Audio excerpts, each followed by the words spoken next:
The voting chamber smelled like fear and old decisions. Dren Hollow sat at the human table, alone, watching 847 species decide his planet's fate. The air recyclers hummed too loud. Someone had designed this room to make visitors uncomfortable. And it worked. High Arbiter Quill spread her feathered wings, a gesture that meant the debate was ending. Her species had ruled the collective senate for 3,000 years. They were good at looking wise and making terrible choices. The human question requires resolution, Quills announced. Her translator made her voice sound like wind chimes. 30 years ago, we welcomed Earth into our galactic family. We offered them peace, technology, and brotherhood. Dren knew what was coming. He had read the preliminary votes. Mathematics did not lie, even when politicians did. War Master Bronth rose from his bench. The reptilian stretched to his full height, scales gleaming under the chamber lights. Humanity is dangerous. Their world is a nightmare of predators and poisons. They call it home. What does that tell you about their nature? Murmurs of agreement rippled through the chamber. Prey species clicked their approval. Even some predator species nodded. Everyone feared Earth, and Dren understood why. His planet had produced his people through 10,000 generations of survival. Other species got intelligence from gentle evolution. Humans got it from learning which plants would kill them and which animals would eat their children. They multiply too fast, another representative added. This one was from a hive species. 12 colonies in 30 years. At this rate, they will fill the galaxy in 2 centuries. Dren wanted to laugh. 12 colonies. The galaxy had 90 million inhabited worlds. Humans were a rounding error in galactic demographics. But fear made people stupid, and stupid people counted badly. We propose a solution, Quill said. She tapped her datapad, and a document appeared on every screen in the chamber. Genetic modification. We can reduce human aggression by 40%. Make them more compatible with galactic society. More peaceful. There it was. The knife wrapped in kindness. Change what you are, or we will make you change. You want to lobotomize us, Dren said quietly. His voice carried anyway. The chamber had excellent acoustics. We want to help you, Quills replied. Your species suffers from excess adrenaline production. Overactive threat responses. We can fix these design flaws. Design flaws. As if evolution was a mistake that needed correction, Dren stood. His bones ached. 70 years of life on Earth, another 30 in space. His body remembered gravity that these aliens would consider crushing. My government will need time to consider your offer. 90 days, War Master Bronth said. Accept modification or accept quarantine. Your colonies will be isolated. Your ships will be impounded. Earth will have no contact with the greater galaxy until you comply. The vote happened quickly. 790 species voted for the ultimatum. 57 abstained. 0 voted against. Democracy in action, Dren thought. The majority deciding what the minority should be, he gathered his papers slowly. Let them watch him move like an old man. Let them think humans were weak. His predecessor had taught him that lesson. Never show your enemy what you really are until you have no choice. The chamber doors opened. Dren walked through them without looking back. His shuttle waited in the docking bay. The pilot was Dr. Leah Frost, officially Earth's chief xenobiologist. Unofficially, she was military intelligence. Her real job was counting alien ships and memorizing their weapons. How bad? She asked as Dren strapped into his seat. Genetic modification or quarantine. 90 days. Leah's hands tightened on the controls. They are insane. They are afraid. Dren closed his eyes as the shuttle detached from the station. Fear makes people do insane things. The journey back to Earth took 6 hours through the relay gates. Dren spent the time writing his report. Words mattered. History would read these words, and history should know that Earth had tried peace first. When they arrived in Earth orbit, the planet looked beautiful. Blue and white and green, wrapped in an atmosphere that would poison most galactic species. Home, the deadly paradise that had forged humanity into what they were. The United Earth Council met him in Geneva.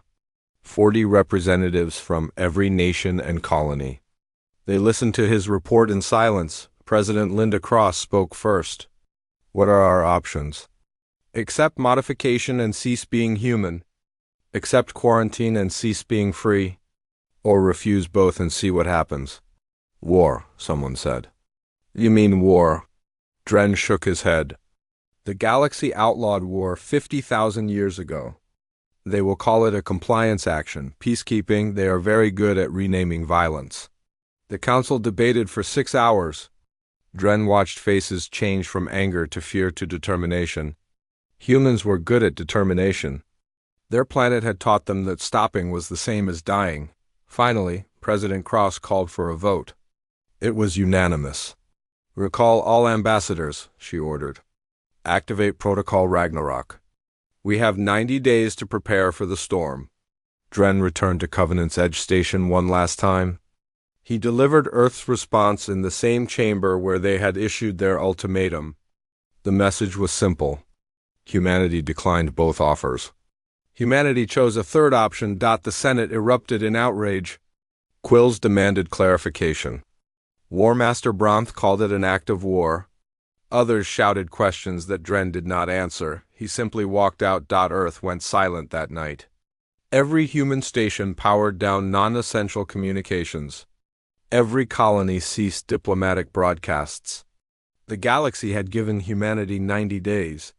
Humanity would use them wisely. In the darkness between stars, 12 worlds and 3 billion people began the largest military mobilization in human history. They did it quietly. They did it quickly. And they did it with the patience of a species that had learned to hunt prey smarter and faster than themselves, the galaxy thought. Silence meant surrender. The galaxy was wrong. 30 days of silence had made War Master Bronth impatient. His claws drummed against the command console while 4,000 ships waited for his order. The compliance enforcement fleet stretched across space like a metal ocean, each vessel carrying weapons that could crack planets. Still no response from human space? He asked. Commander Prill checked her screens. The insect-like officer's antennae twitched with uncertainty. Nothing, War Master. All human colonies are dark. No communications. No energy signatures above baseline. It is as if they simply vanished. Bronth bared his teeth in what his species considered a smile. They ran, probably scattered into deep space with whatever ships they could salvage. Cowards always run when confronted with real power. Prill said nothing.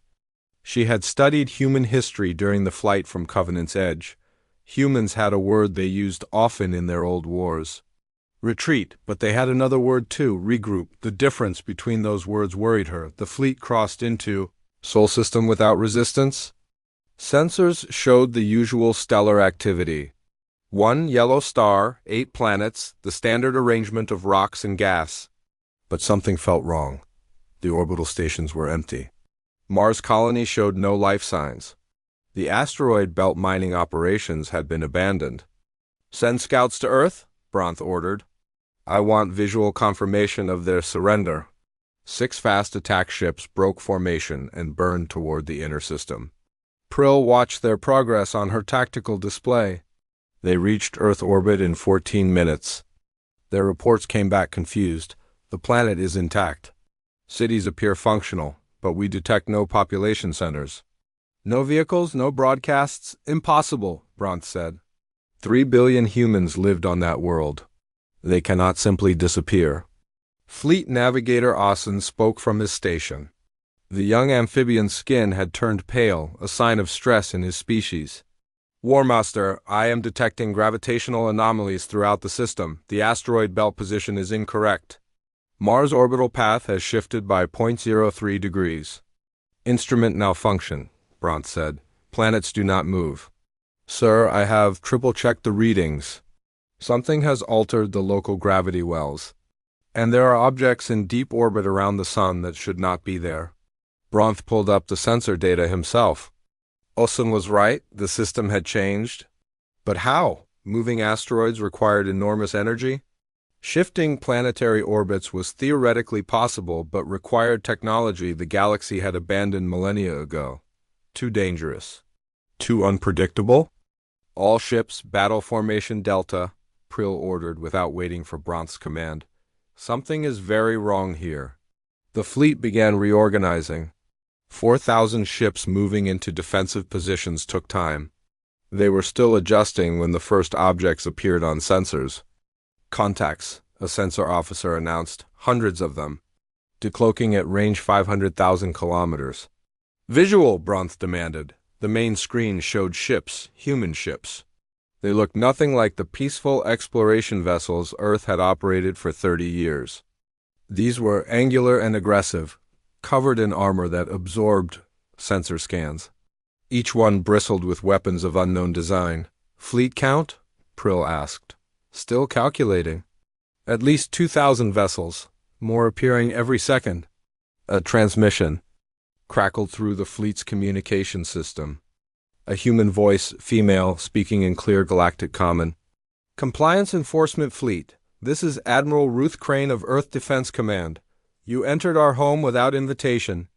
You threatened our families. You demanded we change what we are. Bronth found his voice. We came to enforce the Senate's lawful decision. Surrender your ships and prepare for inspection. Inspection, the human's laugh was sharp. You came to inspect our obedience. Instead, you will experience our refusal. We outnumber you 2 to 1, Bronth said. Even with your new ships, you cannot win. Surrender now and we will show mercy. Mercy, another laugh.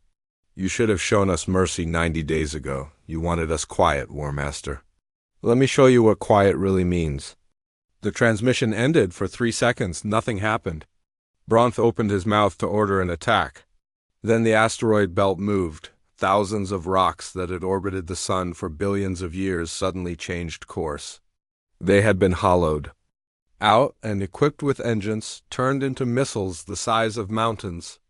They accelerated toward the fleet at speeds that should have torn them apart. Evasive action! Prill screamed. The fleet scattered. Ships collided with each other in their panic. The asteroids smashed through their formations like stones through water. Each impact destroyed multiple vessels. The larger asteroids did not even slow down after crushing through hulls designed to withstand nuclear weapons. Then the human ships opened fire. Their weapons were simple. Lumps of metal accelerated to near light speed. Kinetic missiles that needed no warheads because mass and velocity were enough. They punched through shields that could stop energy weapons. They cored ships from bow to stern in milliseconds. Bronth's flagship shuddered as something struck the port side. Alarms shrieked. Hull breaches on 17 decks. Engineering reported reactor containment failure in 90 seconds. Return fire, Bronth ordered. The fleet tried. Energy weapons lashed out in every direction. They hit human ships. Some exploded. But for every human vessel destroyed, 10 more appeared from hiding spots throughout the system. Behind planets, inside gas clouds, masked by the sun's radiation. They had turned their entire solar system into a killing field. Commander Prill worked her console with all 6 limbs. We are losing ships too fast. 400 destroyed in the first 10 minutes, another 600 critically damaged. Reinforcements. There are no reinforcements. The Senate sent us to handle peaceful humans. We came armed for occupation. They armed for extinction, another impact. This one took out the flagship's main drives. They were drifting now, unable to maneuver. Send distress signal to Covenant's edge, Bronth said quietly. Tell them we miscalculated. Prill transmitted the message. Then she turned to her War Master. We fought predators on my homeworld, small things with big teeth. They taught me something. The most dangerous predator is not the biggest or strongest. It is the one that knows its territory better than you do. Bronth understood. Humans had 90 days to learn every rock, every orbit, every shadow in their home system. The fleet had walked into a trap that was light years wide. The battle lasted 14 hours. When it ended, 800 ships limped away from Sol System. 2,400 more sat dead in space, their crews captured or killed. The humans let the survivors go. They wanted witnesses. Earth broadcast one message to the retreating fleet. Admiral Crane's voice, calm and cold. Tell the Senate we decline their offer. Tell them Earth is not for sale. Across the galaxy, species watched the sensor recordings. They saw a backwater world destroy an enforcement fleet. They saw humans fight without mercy or hesitation, and for the first time in 50,000 years, the galaxy remembered what war looked like. Emergency sessions felt different than regular ones. The collective Senate chamber was packed with representatives who had traveled through the night to attend. Nobody wanted to miss the vote that would decide whether the galaxy went to war for the first time in 50 millennia. High Arbiter Quills had been removed from power 6 hours after the Sol System recordings reached Covenant's edge. Her replacement was a younger member of her species named Trell. He had watched the battle footage 17 times. Each viewing made him more certain that the old guard had led them into disaster. Order, Trell called. His wings remained folded, a sign of humility his predecessor had forgotten to show. We gathered to address the human problem. Problem? Someone shouted from the backbenches. They destroyed the enforcement fleet. That is not a problem. That is an act of war. War Master Bronth sat in the witness section. His scales were dull, his posture defeated. Survivors had that look. They had seen something terrible and lived only because the terrible thing allowed it. Tell us what happened, Trell said. Bronth spoke for 20 minutes. He described the trap, the weapons, the systematic destruction of 4,000 ships. He did not exaggerate. The truth was horrifying enough. When he finished, the chamber sat silent. Finally, a representative from one of the elder species spoke. They used kinetic weapons, rocks and metal. Technology we abandoned because it was too crude, too violent. It worked, Bronth said flatly. Our shields stop energy. Our armor deflects radiation. But a mountain moving at 0.9 light speed does not care about our technology. It simply kills. Then we build better shields. They will build faster rocks. More silence. Then another representative stood. This one was from a species that had joined the collective only 1,000 years ago. They still remembered independence. Perhaps we should negotiate. Negotiate? The word came from 50 mouths at once, in 20 different languages. The translators struggled to keep up. We demanded they change themselves. They refused. We sent ships to force compliance. They defended themselves. Where in this sequence did we behave honorably? Trell found himself nodding. Then he stopped. Showing agreement was not what an arbiter did. But perhaps that was the problem. Perhaps arbiters should agree with truth instead of tradition. The proposal before us is clear, an elder representative said. Assemble the suppression armada. 50 species contributing ships. 80,000 vessels. Enough to overwhelm human defenses through sheer numbers. 80,000 ships, Bronth said. Do you understand what you are proposing? You will send 80,000 crews to die in a system they do not understand, fighting an enemy that spent 90 days preparing to kill them. You are a coward. I am a realist. I have seen what they can do. You have not. The debate continued for hours. Species split along old fault lines. Prey species wanted humanity destroyed before they could spread. Predator species saw humans as competition. The elder species wanted order restored. The younger species questioned whether the order had ever been just. Finally, a vote was called. 60 species pledged ships to the suppression armada. 20 abstained. The rest voted against, but their numbers were too small to matter.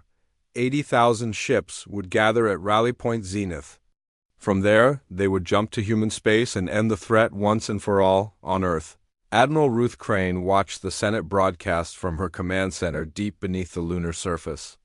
The room was called Tranquility War Room, a name that would have made her laugh in other circumstances. There was nothing tranquil about planning for genocide. They voted for it, General Felix Grant said. He commanded ground forces, though what use ground forces would be against 80,000 ships was unclear. 80,000 vessels. They are afraid, Crane said. We showed them they could bleed. Now they want to prove they cannot die. Can we win against those numbers? Crane pulled up a tactical display. Sol System glowed on the screen, surrounded by defensive positions they had been building for months. Win? No. Survive? Maybe, but survival is not the mission. What is the mission? Teach them that some things are not worth the cost. Captain Owen Briggs entered the room. He looked exhausted. His stealth ship had just returned from a 3-week mission into collective space. Package delivered. All 47 sites, casualties? None. They still do not know we can pass through their sensor nets. Crane allowed herself a small smile. Humanity's greatest advantage was that the galaxy thought they knew what humans could do. They had seen the battle in Sol System. They had not seen everything else. Project Prometheus is ready? She asked Dr. Leah Frost, who stood at a secondary console. Ready, 12 installations throughout the system. When activated, they will make the Battle of Sol look like a training exercise. What about the colonies? Evacuated. Every human not essential to defense has been moved to fallback positions. If we lose Sol, we can rebuild elsewhere. Grant frowned. And if we lose everywhere? Then we make sure the galaxy remembers what it cost them, Crane said. Deploy the packages. All of them. Every trade route, every major world, every collective facility. They wanted us quiet. Time to make some noise. Over the next 30 days, human ships appeared throughout the galaxy. Small, fast vessels that avoided patrols and deposited objects near inhabited worlds. The collective tried to intercept them. They caught maybe 1 in 10. The rest completed their missions and vanished. Nobody knew what the objects were. Sensors showed them as inert masses. No radiation, no energy signatures, no threat.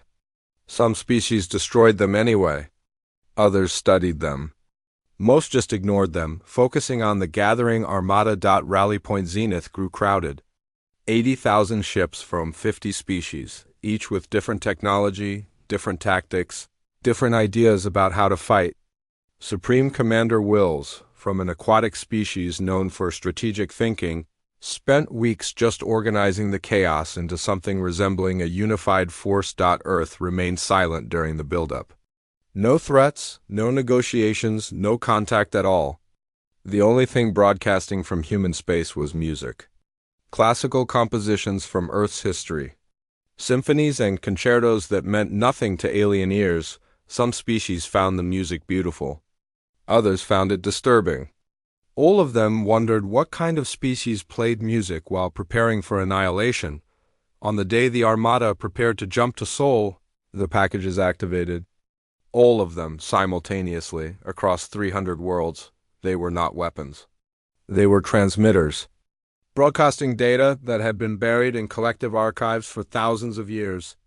Evidence of secret wars, slave species, rebellions crushed by the Senate. Proof that the peaceful galaxy was built on violence that had been hidden and forgotten. The transmissions could not be stopped. They broadcast on every frequency in every language with documentation that could not be faked. Within hours, riots broke out on a dozen worlds. Governments fell. Species that had been told they joined the collective voluntarily learned they had been conquered. Supreme Commander Wills watched his fleet begin to fracture. Some species recalled their ships. Others wanted to attack Earth immediately, before more secrets were revealed. The unity he had spent weeks building dissolved in a single day, but the Armada was too far committed to stop completely. 60,000 ships remained. It would have to be enough. They jumped to Sol System, where humanity waited with weapons that would make the first battle look like mercy. Space looked empty until you knew where to look. Captain Owen Briggs knew.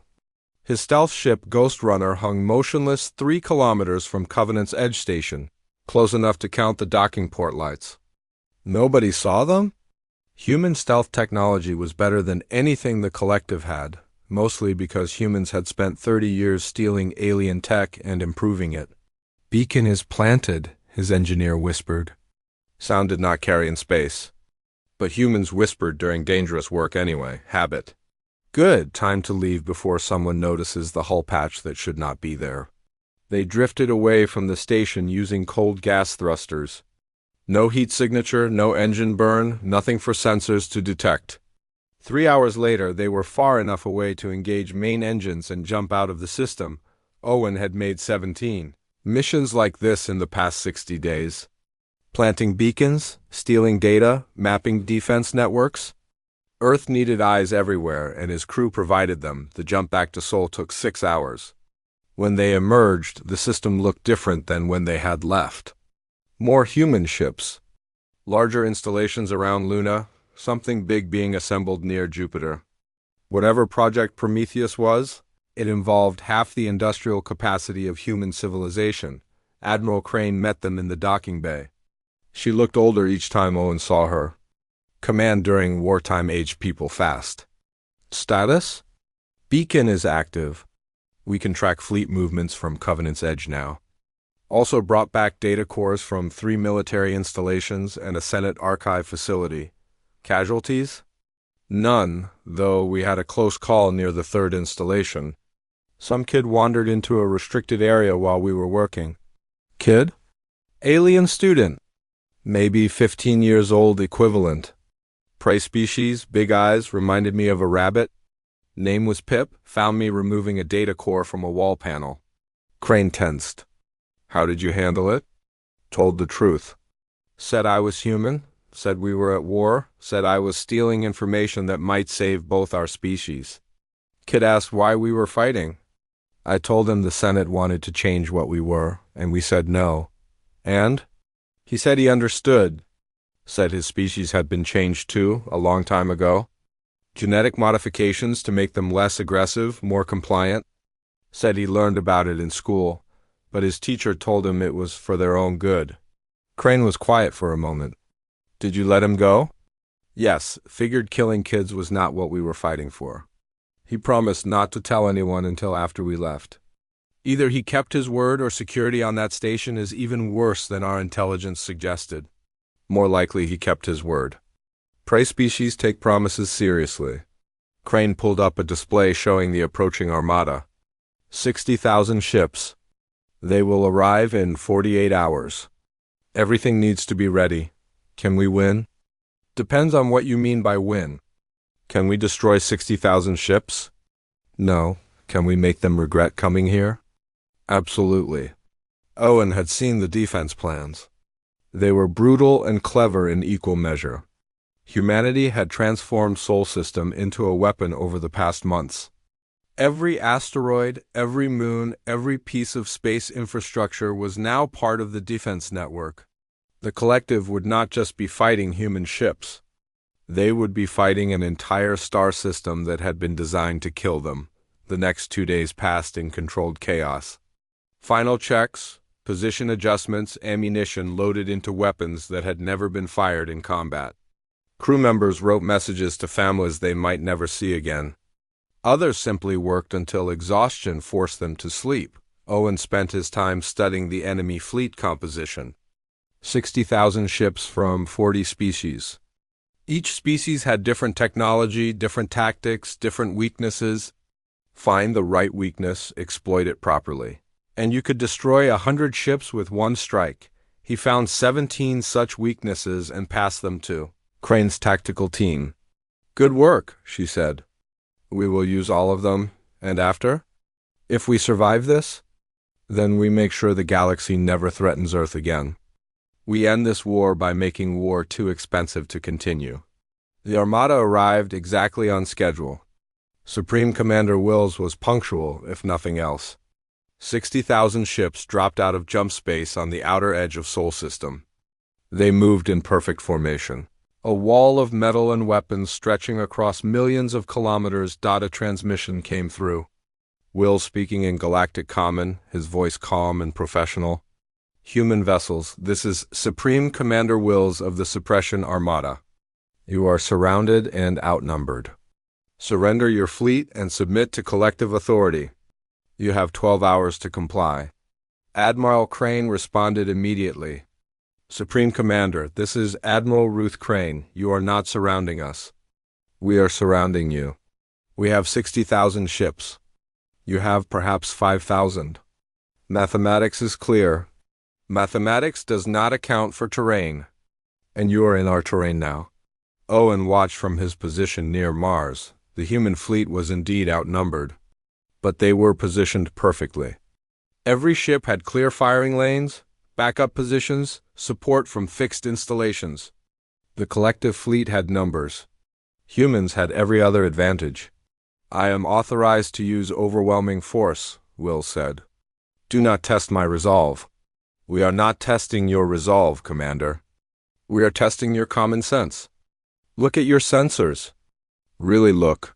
There was a pause. Owen imagined Will studying his tactical displays, seeing what his officers had been reporting. Gravitational anomalies throughout the system, strange energy readings from the sun, the planets in slightly wrong positions. A star system that had been weaponized in ways the galaxy had never imagined. What have you done? Wills asked. We prepared. You gave us 90 days. We used them. Now you have a choice. Withdraw your fleet and we negotiate peace.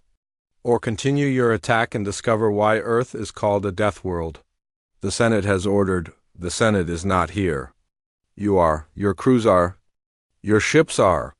You will decide if they go home or die in our sun's gravity well. Another pause, longer this time. Owen knew what Wills was thinking. He had orders to destroy humanity. But orders came from politicians who would not die when those orders were executed. Wills would die. His crews would die. 60,000 ships worth of people who had families waiting for them. I need to consult with my fleet commanders, Wills finally said. You have 6 hours. After that, we will assume you chose violence. The transmission ended. Throughout the human fleet, crews waited. Some prayed to gods that might or might not exist. Others checked their weapons one more time. Owen did both. Whatever happened next would determine not just Earth's fate, but the galaxy's. If the collective could be made to back down through threat alone, there was hope for peace.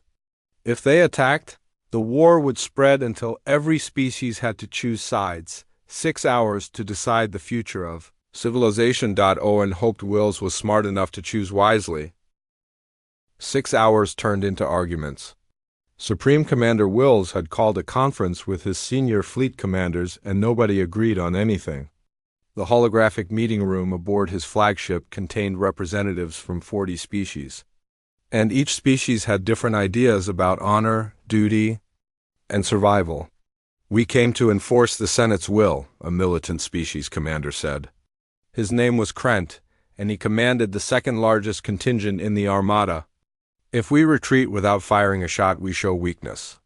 If we attack and lose, we show stupidity, Wills replied.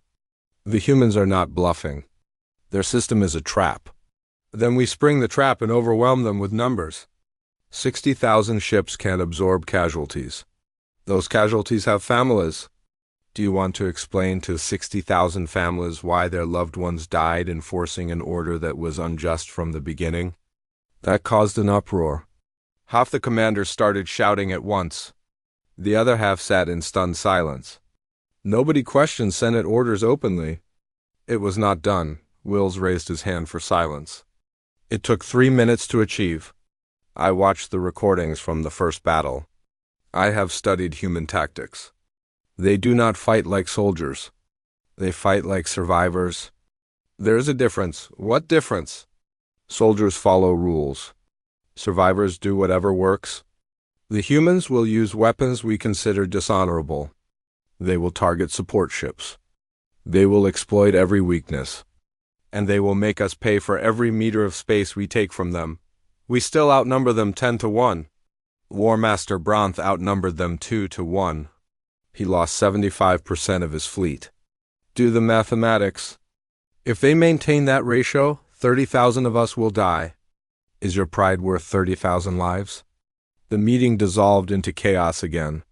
Some commanders wanted to attack immediately. Others urged caution. A few quietly began calculating how to withdraw their contingents without looking like cowards. Then Krent made his move. I am assuming command of this armada.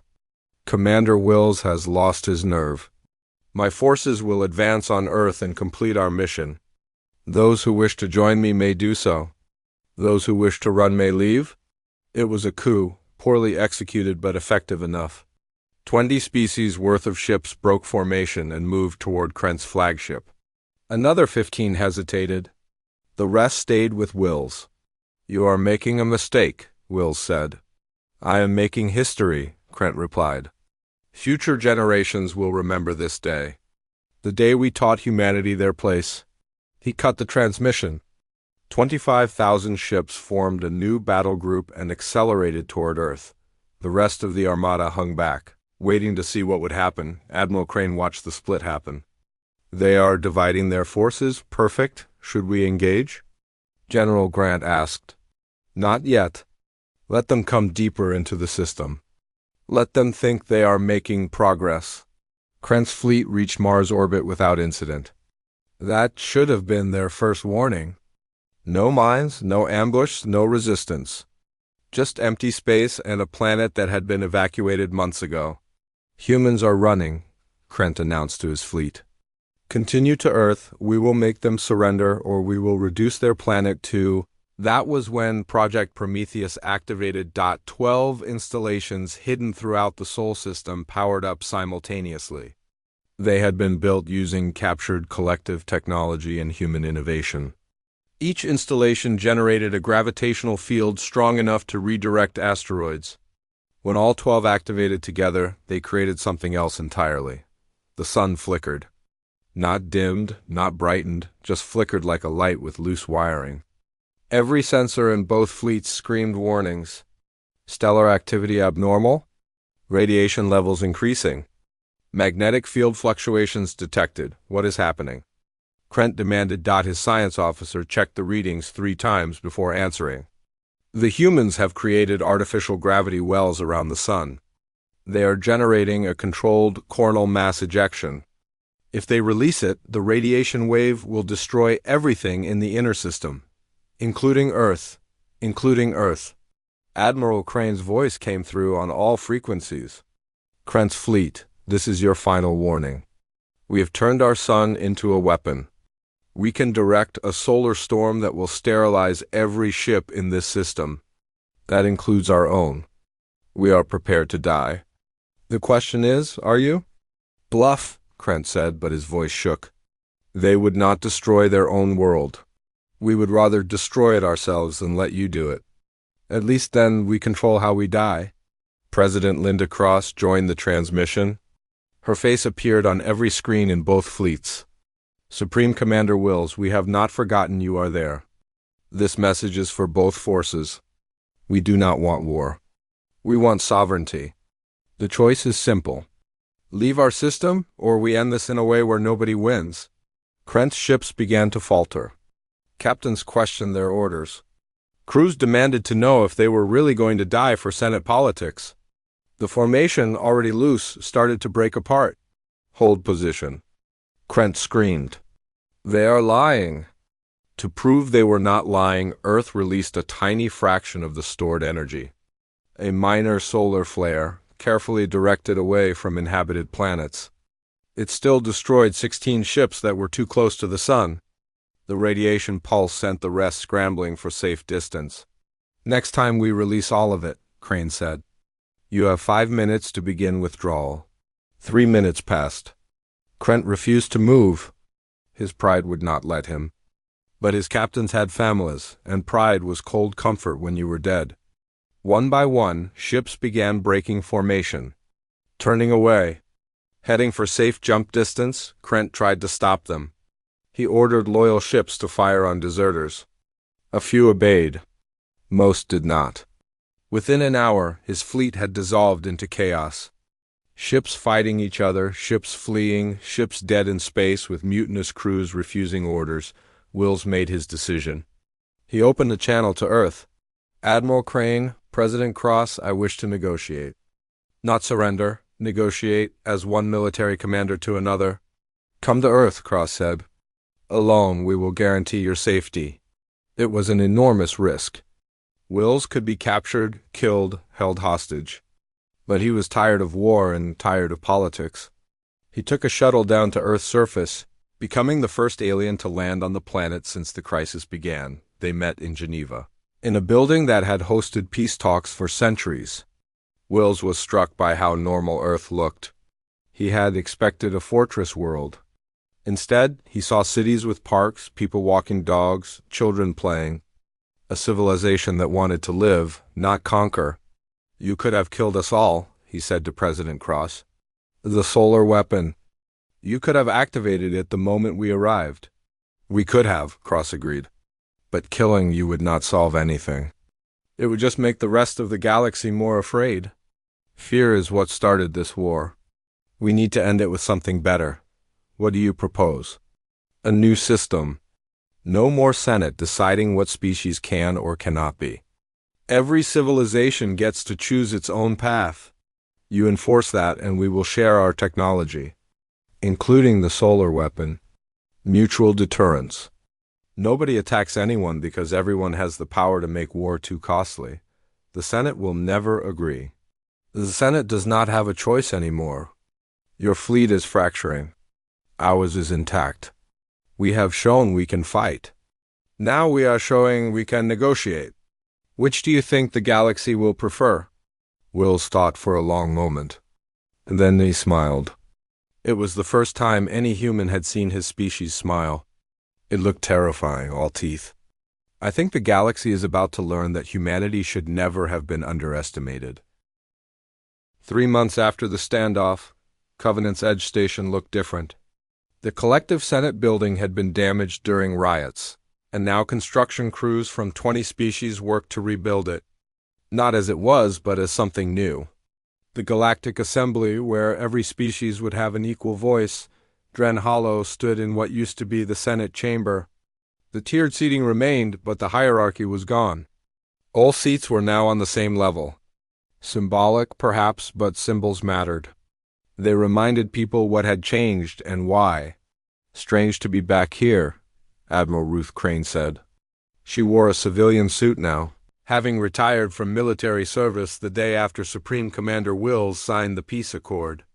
Her new job was Earth's chief ambassador? "Less exciting," she said, "but probably better for her blood pressure." "You destroyed my retirement plans," Dren told her. "I was going to spend my final years fishing in Norway. Instead, I am coordinating reconstruction efforts with species that tried to kill us 4 months ago. Could be worse. You could be explaining to Earth's governments why we gave away the solar weapon technology. How is that going?" "About as well as expected. Half of them think I'm a genius. The other half think I committed treason. Fortunately, President Cross backed the decision, so I only get angry messages instead of criminal charges. The solar weapon technology had been Earth's trump card. Sharing it was risky, but President Cross understood something important. You could not build peace on fear alone. Mutual deterrence only worked if everyone had equal power. Now, 300 species had the ability to turn their stars into weapons. It sounded terrifying. In practice, it meant nobody would start a war because everyone could end civilization. "The assembly is about to begin," Dren said. "First session with full membership. Every species sending representatives. This is what we fought for." They took their seats. The chamber filled slowly. Some species sent single representatives. Others sent delegations of 50. Everyone wanted to witness this moment. The birth of something that had never existed before.